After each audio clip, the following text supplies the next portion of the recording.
जब हम होते तब तू नाही, अब तू ही मैं नाही। ये गल कलगियां धर वाले सतगुरु जमुना के किनारे पीर बुद्धू शाह नूं समझा रहे ने। चलो सारी गल समझाई सतगुरां ने कि पीर जी वो मिलना ही उदों है जदों मैं मर गई अंदरों। जिन्नी जिन्नी मैं मरदी जाएगी उन्ना उन्ना मिलता जाएगा। बिल्कुल उस तरह जिन्नी जिन्नी रात मुकती जाएगी उन्ना उन्ना दिन चढ़ता जाएगा। ये गल जदों पीर जी नूं समझाई, एक पहले इशारे दे नाल कपाट खोले, हुण मसला हल करता। सतगुरां दृष्टांत दे के समझा के ते कहंदे ने सतगुरां ने पीर जी दे दोनों हत्थां नूं फड़ के अपने हत्थां विच फड़ के कुटिया। सोहनी नजरे रहमत पीर जी दे चेहरे ते पाई। एकदम उस वेले पीर जी ने भी कलगीधर वल वेख्या। अखां जिवें दो चार हुंदियां ने प्यार वालियां दियां। सतगुरां ने नजरे नज़र निहाल करके बख्शिश कीती। हत्थां विच हत्थां नूं फड़ के जदों कुटिया ते पीर जी दे सारे शरीर विच एक चरनाहट जी छिड़ गई। एक इस तरह हो गया जिवें बिजली की तार रोम रोम दे विच फिर गई होवे, ऐसा आनंद आ गया। ते पीर जी दा अंदरों भरम दा पर्दा पाट गया। जिहड़ा अगे भी बचन किया होवेगा कि सतगुरु कहते ने बंदे विच ते रब दे विच जिहड़ा पर्दा है वो कंध नहीं कड्डी हुई कंकरीट दी, कोई सीमेंट सरिये दी नहीं। रब ते बंदे दा पर्दा आ कागज तो बरीक भंभीरी दे खंभ जिन्ना क है। बस तितली दा खंभ ला लो किन्ना क मजबूत हुंदा तितली दा खंभ, भंभीरी दा खंभ। कहंदे महाराज रब ते बंदे दे विच जिहड़ी कंध है हौमे दी, वो भंभीरी के पात पार दो बिन पेखे तो रायो। वो भंभीरी दे खंभ जिन्नी है पर पर्दा जिन्ना चिर है ते है। पर जदों गुरु बख्शिश करे, गुरु दे प्रेम दी माड़ी जी ठोकर बजे, झड़दा झड़दा होया जदों झड़ जांदा पर्दा, फिर कहंदे बंदा की ते मौला की एक हो जांदे ने। इदां पीर दे भरम दा पर्दा पटा ते सतगुरां दे नाल जा समाया। वो परमेश्वर जिन्हों लभदा सी आप ही उहदे विच घुल मिल गया ते पीर जी नूं अंदरों प्राप्ति हो गई। चरनाहट छिड़ के शरीर विच रोम रोम ऐन झर गया, अंदरों अमृत। ते पीर जी कहंदे वापस आ रहे ने। चेहरे ते नूर है जिवें कोई शै गुआची हुई चलो चिरां दी सी, वो लभ पई है अचनचेत अज। कोई अगम्मी दौलत मिल गई है अंदर। ते पीर कहंदे हुण जदों सदौरे नूं जा रहे सन पीर बुद्धू शाह, हुण पालकी विच बह के नहीं सी जा रहे। आए सी अपने मरीदां दे मोढियां ते सवार होके पालकी विच, पर वापस जा रहे ने नचदे टपदे गाउंदे। गुरु गोविंद राय कलगियां वाले दियां सिफतां करदे। हुण बह के नहीं पालकी विच किसे रोशनी दे सागर विच तारियां मारदा जा रहा शरीर। ते पीर बुद्धू शाह उदण तो ही कलगियां वाले दे हो गए। ते इसे भंगाणी दे स्थान ते बिल्कुल नेड़े है पौंटा साहब दे जदों पहली जंग होई जदों सतगुरां दी पहाड़ी राजियां दे नाल अचनचेत हमला कर दिता। सतगुरां दे कोल सखांदरू जे बंदे ने उस वेले, कोई सिखियत फौज नहीं, क्योंकि जंग बिल्कुल पहली है, बिल्कुल पहली जंग। ते कदे जंग नहीं सी लड़ी। कलगीधर महाराज सच्चे पातशाह वो सखांदरू बंदियां दे नाल ही पहाड़ी राजियां दे नाल लोहा लै लिया। भंगाणी दा मैदान चुनिया गया जंग लई। और थोड़े दिन पहला पीर बुद्धू शाह ने एक 500 पठान बंदियां दा टोला सतगुरां कोल भर्ती करवाया सी फौज विच। कलगीधर महाराज वो गुस्से होके आए सन बादशाह नाल। पठान उन्हां दा मोढी सी हयात खान। वो जदों आए तो पीर जी ने कहा कि तुहानू मैं कलगीधर को रखा देना जी। उत्थों आ गए गुस्से होके।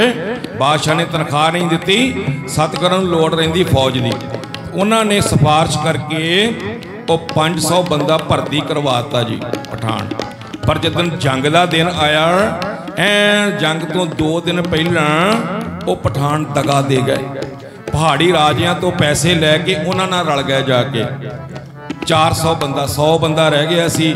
400 बंदा दगा दे के उधर चला गया। तो वो पैसे लैके उधरों माया के लालच विच आ गए। ते हुण ते हौसले वधे होए सन उन्हां दे कि हुण ते गुरु दे कोल पठान भी नहीं रहे जिहड़े सिੱਖਿਓ सीगे। पठान कहंदे सन वेखिया आ हल पाउंदे जट जिमींदार, किसी ने कदे कई फड़ी होवेगी, भोला फड़िया होवेगा, फौड़ा फड़िया होवेगा, ये तों वध कुछ नहीं हत्थ विच शास्त्र कदे फड़िया। इदां दे बंदे ने काम वाले असीं लड़ना सी ते हुण ते रिहा ही कुछ नहीं। शर्त रखती पहाड़ी राजियां नूं कहंदे असीं तुहानूं जंग जित देवांगे पर लुੱਟ मार शहर दी असीं करनी है।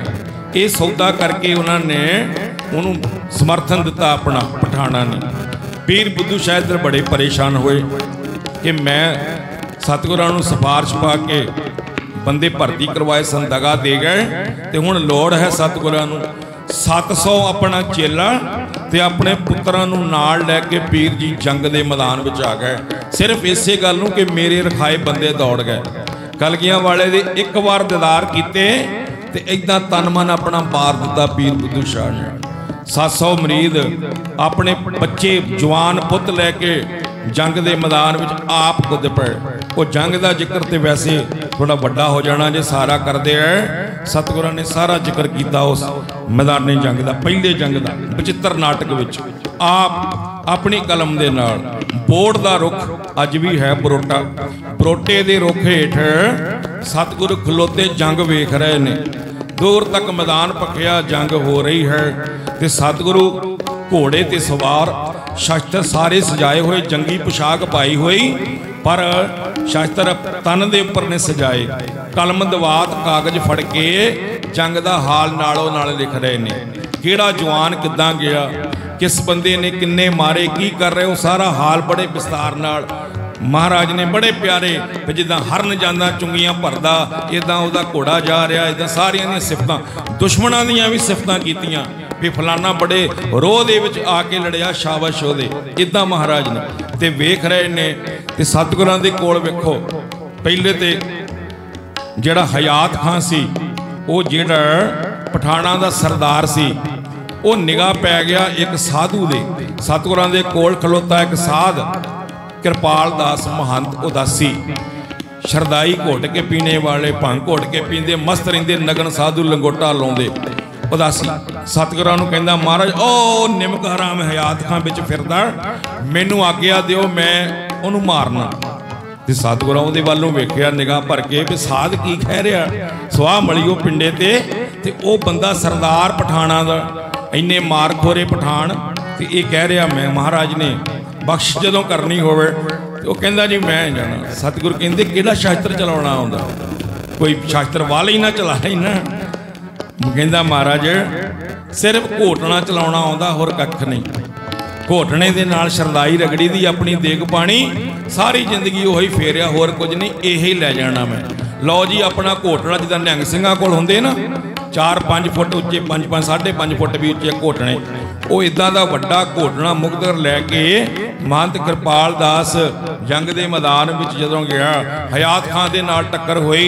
पहले तो हयात खां ने आखिया कि सादा इत्थे रामलीला नहीं होण लगी, इत्थे रमायण सुनाउणी नहीं किसी नूं, ये जंग का मैदान है, जा अपनी शरदाई वगैरह बदाम बदूम लैके ते घुट के पी, तेरा इत्थे की काम है।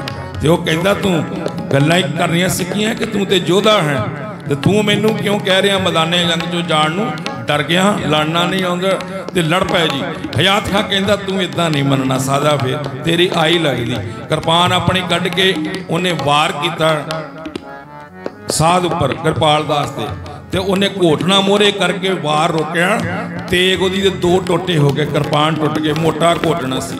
ते कृपाल दास ने हुण जदों वार किया, सतगुरु वेख भी रहे ने, लिख भी रहे ने, जो कहंदे मटकी कान फोरंग, कहंदे महंत कृपाल दास ने घोटना फड़ के हत्थां विच पतले पासियों मोटा पासा मोहरे रकाबां दे उपर घोड़े दे खोड़ खड़ा होके उन्हें ऐन पिठ दे पिछों दी घुमा के लिया के जदों घोटना हयात खां दे सिर विच मारिया, लोहे दा टोप पाड़ के ते हयात खां दा सिर इदां कहंदे भन्न दिता घोटने दी सट ने, जिद्दां मक्खण वाली चाटी भन्नदा सी कृष्ण निक्का हुंदा।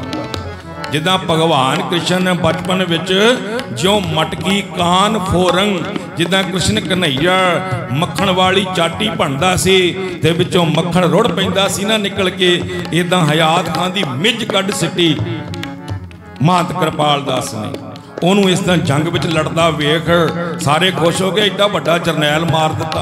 ये कलगियां वाले दी वडियाई, कोई कैंप नहीं लाए हुए सिखालण लई, जदों उन्हें पैदा करने सूरमे इदां करंट दे के करने। एक हलवाई लाल चंद हलवाई, ਉਹਨੂੰ रोह आ गया जी, गुस्सा आया, कहंदा महाराज मैं भी जाना लड़ाई विच। महाराज कहंदे तू की करदा काम? कहंदा जी हलवाई दा करदा। ते कहंदे तू शास्त्र वालों? कहंदे नहीं, अपने ही शास्त्र चलाए, छाणनियां पकौड़े कड्ढे ते खुरपाई फेरिया। तो महाराज कहंदे नहीं, छाणनियां दे नाल नहीं लड़िया जाना, घोटना ते होर चीज़ सी, तू शास्त्र लैके जा, फिर जा तेरा जी करदा। लाल चंद नूं सतगुरां ने किरपान ते ढाल सेवादार नूं कहा फड़ाई, ते ट्रेनिंग वेखो कलगियां वाले दी, ऑन दी स्पॉट ट्रेनिंग। की कहंदे? कहंदे लाल चंद इन्ना ही ख्याल रखी भी तलवार फड़नी सज्जे हथ विच, ढाल फड़नी खब्बे च, बस इन्ना जरूर ख्याल रखी, बाकी काम कहंदे गुरु ने आपे ही करा लेना। ते बस जांदे लाल चंद ने 8-10 ते जांदे झटकाते, जिद्दां वो हलवाई बनया मूलियां गाजरा कटदा हुंदा। इदां दे कौतक कलगियां वाले ने कीते भंगाणी दी लड़ाई दे विच। आखिर फिर मैदान का जदों फैसला होना सी, घड़ी आ गई। एक हरीचंद हंडूरिया, हंडूर दे रियासत का मालिक हरीचंद राजा, बड़ा पक्का निशानेबाज, तीर कमान का बड़ा योद्धा सी तगड़ा। ओदी निगाह कलगियां वाले सतगुरु की चमक की कलगी ते पै गई। ਉਹਦੇ ਬੰਦਿਆਂ ने दस्या जी ਉਹ खड़ा गोबिंद राय बरोटे ਦੇ हेठ, वो चमक की कलगी दूर सी, 1.5 मील की विथ ते होवेगा जे देखिए जाके समाध बनी ਉਹਦੀ ਹੁਣ भी, तो 1 मील ਜਾਂ 1.5 हो गया। वो वेख्या चमक की कलगी के वही है बंदे ने दस। महाराज कहते उन्हें तीर मारिया साडे वाल, ते ਉਹਦਾ पहला तीर कहते साडे घोड़े के तंद विच लगा, जो घोड़े का तंद हुंदा ना ਉਹਦੇ ਵਿੱਚ आ के थोड़ी ਉਹਦੀ चोभ लगी चमड़े दे विच, बड़ा पक्का कहते निशानेबाज सी। दूसरा तीर उन्हें होर शिश्त ला के जरा अपने ध्यान दे नाल मारिया, ते कहते मेरी दस्तार नूं छूंदा सर करदा कन्न दे कोल दूजा तीर लंघ गया, पहला नालों निशाना ज़्यादा नेड़े आ गया। ये महाराज ने लिखिया होया, वो आपां पढ़ना नहीं हुण, उधर ज़्यादा टाइम लगा। तीजा तीर कहते उन्हें फिर पूरे ध्यान दे नाल अपनी पूरी करतब विद्या दे नाल जदों मारिया, ते तीजा तीर सतगुरां दे कमर कस्से विच लगा, पेटी विच। पहले कपड़े का कमर कस्सा उपर, उहदे थल्ले चमड़े की पेटी हुंदी है, उहनूं चीर के चमड़े की पेटी नूं सतगुरां दी पोशाक चोले नूं पाड़ के माड़ी जे कन्नी तीर दी सतगुरां दी वक्खी दे विच खुब्बी, माड़ा जिहा तीर दा मोहरियों कोना जिहा रीण कर सतगुरां दी मुबारक चमड़ी दे विच खुब्बिया। उदों जदों महाराज कहंदे जबै बाण लाग्यो तबै रोस जागियो, इन्ना कह के सतगुरां ने कलम दवाज सेवादार नूं फड़ाई, अपने मोढे तो लाउण लगे ने कमान अपनी। कैसा उसले माहौल बन गया, कैसा माहौल बनया होवेगा। उहदे तीरां ने डंग सवारे, उहदी कमान ने आकड़ भन्नी, उहदी तलवार ने विच बट खाधा, घोड़े ने खौरू पाया, बाज ने खंभ फड़ फड़ाए, अखां दे विच जवार पाटा आ गया। सतगुरां ने तंदी ते रख के तीर चुटकी विच लैके कमान दे रख के तंदी जदों खिंचिया, सतगुरां ने तीर हरीचंद वालों लंबियां बाहां मेरे मालक हजूर दियां कमान दे सिरे जुड़ गए। चुटकी विच जदों छड्डिया तीर, सर करदा तीर जदों कमान दी तड़ाक दे नाल मैदान दा पाड़ सारा गूंज उठिया, जंग दे मैदान दा। अगले पल हरीचंद दुफाड़ होके डिग पिया, इन्ना ही टाइम लगा, बस तीर छुटिया ते हरीचंद दुफाड़ होके सारे डिग पिया। हरीचंद कहंदे जबै बाण लाग्यो तबै रोस जागियो, कहंदे करंग लै कमानंग हनंग बाण तानंग, हाथ विच लैके मैं कमान फिर एक तीर मारिया, कहदे हरीचंद मारे सो जोधा लताड़े, भई जीत मेरी किरपा काल केरी, ते जंग जितया गया। हरीचंद ने मरदियां कमांडर मर गया, तो जंग जितया गया। पहली जंग कलगियां वाले दे समय दी, जदों जित के आए खुशियां दे वाजे बजे, ते सतगुरां नूं बधाइयां दित्तियां। गुरु दे खालसे ने, गुरु दे सिंघां ने, कहंदे महाराज तुहाडे गुरु दे खालसे दी जित हुई है, आप जी दी जित हुई है। सतगुरु कहंदे नहीं साडी जित नहीं, महाराज ने कहंदे ये खालसे दी जित है। खालसा वाहिगुरु दा है ते वाहिगुरु दी फतेह, जित भी वाहिगुरु दी है।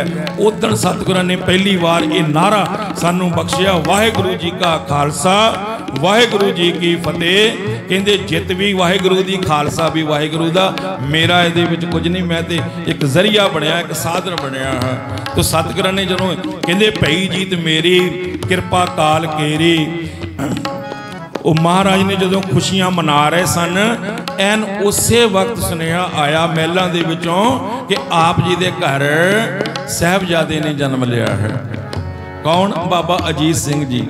ते सतगुरां ने उदों ही आखिया कि अज असीं जंग जित के आए हैं, इस करके साहिबजादे दा नाम भी अजीत सिंह होवेगा, जिहड़ा कदे जित्या ना जावेगा। अजीत बिल्कुल, जिहड़ा कदे कोई जिन्हों जित नहीं सकता, सदा जीतू रहने वाला अजीत। ते उस दिन ही सतगुरां ने वो नाम रखिया। वो भंगाणी दे युद्ध जितण तो बाद आओ महाराज